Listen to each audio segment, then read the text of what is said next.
Assalamualaikum Sobat Football United. Rating pemain seperti biasa. Langsung saja gue akan mulai dari Andre Onana. Melakukan 6 penyelamatan Andre Onana walaupun gawangnya kebobolan sekali ya. Tadi dia melakukan save tapi save yang menurut gue cukup sulit. Bola rebound dimanfaatkan oleh James Maddison. Ada beberapa keputusan menurut gue yang bagus dalam mengambil memotong bola oleh Andre Onana. Walaupun gawangnya kebobolan sekali lagi ya. Ada 11 long ball yang dilakukan oleh Andre Onana, 3 yang berhasil. Tidak ada umpan kunci, 69% passing akurasi dari Andre Onana. Gue beri dia nilai 7 di pertandingan. Walaupun di SofaScore dia diberikan nilai cukup tinggi ya, 7,8. Tapi menurut gue gue berikan dia nilai 7. Matthijs de Ligt, gue beri dia nilai 8. Clearance terbanyak, block shot ada 4. Ground duels dan juga aerial duels 100% oleh Matthijs de Ligt. Sangat perkasa menurut gue di lini belakang Manchester United. Ada 1 umpan kunci, crossingnya 100%, ada 4 long ball yang dilakukan, 2 berhasil didaratkan ya, 92% passing akurasi. Gue beri dia nilai 8, sangat solid menurut gue di lini belakang Manchester United. Harry Maguire, ground duelsnya 100%, aerial duels 2 dilakukan, 1 berhasil didaratkan, clearance ada 3, 90% passing akurasi, 1 key passes yang dilakukan. Gue beri dia nilai 7 ya, tampil cukup oke. Harry Maguire bersama dengan Matthijs de Ligt. Dan juga Noussair Mazraoui.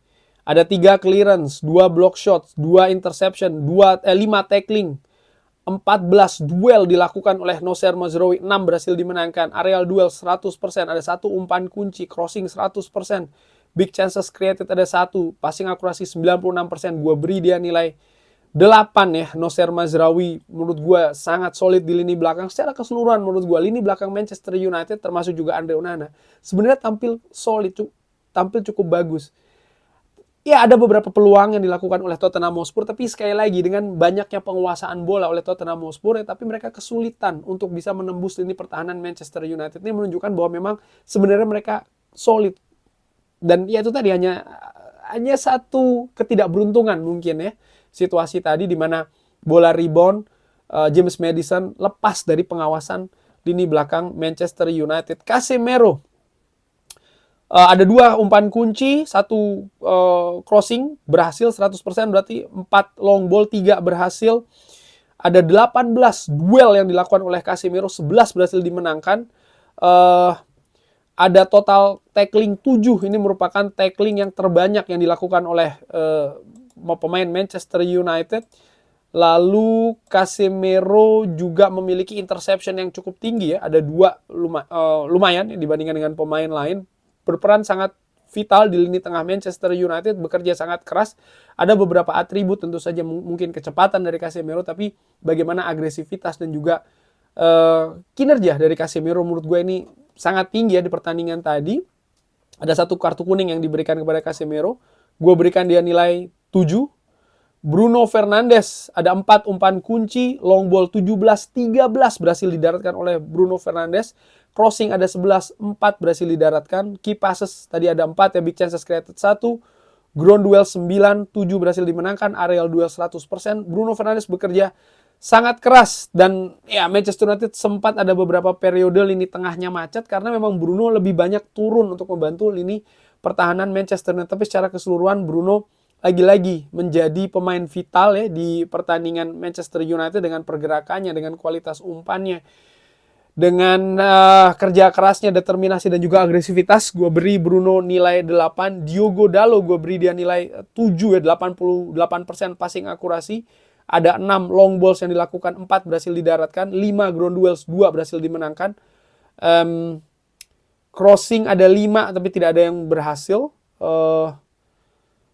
Menurut gue Diogo Dalot banyak diandalkan untuk melakukan serangan, tapi kualitas dari serangan Diogo Dalot menurut gue masih bisa lebih bagus lagi. Ada 1 peluang menurut gue di babak pertama tapi tidak bisa dimaksimalkan. Bekerja cukup keras. Dan ini merupakan salah satu atribut yang menonjol ya. Menurut gue semua pemain Manchester United bekerja keras karena mayoritas mereka bermain 90 menit ya. Tapi dengan intensitas yang tinggi, determinasi tinggi juga, menguras betul fisik, dan gue yakin pasti pemain akan kelelahan ini. Tapi mentalitas mereka menurut gue cukup oke, walaupun kualitas ya di situ permasalahannya. Diogo Dalot gue beri dia nilai 7. Nilai 7 juga untuk Patrick Dorgu, tampil 90 menit full time pertama bagi Patrick Dorgu, 2 umpan kunci, crossing 5 dilakukan, hanya 1 yang berhasil. Ground duels 8-7 berhasil dimenangkan, aerial duel 100%. Tampil kokoh ya, mengawal lini kiri Manchester United. Ada 1 kartu kuning dari Patrick Dorgu menurut gue karena kesalahan dari Andre Onana. Gue beri dia nilai 7. Garnacho mungkin menjadi pemain yang paling berbahaya dari Manchester United, hanya sih kualitas dari serangan-serangan tersebut ya. Ada yang mengancam, ada juga yang tidak. Peluang paling besar di babak pertama sayang gagal untuk dimaksimalkan oleh Alejandro Garnacho. Tapi secara keseluruhan dia pemain yang paling mengancam.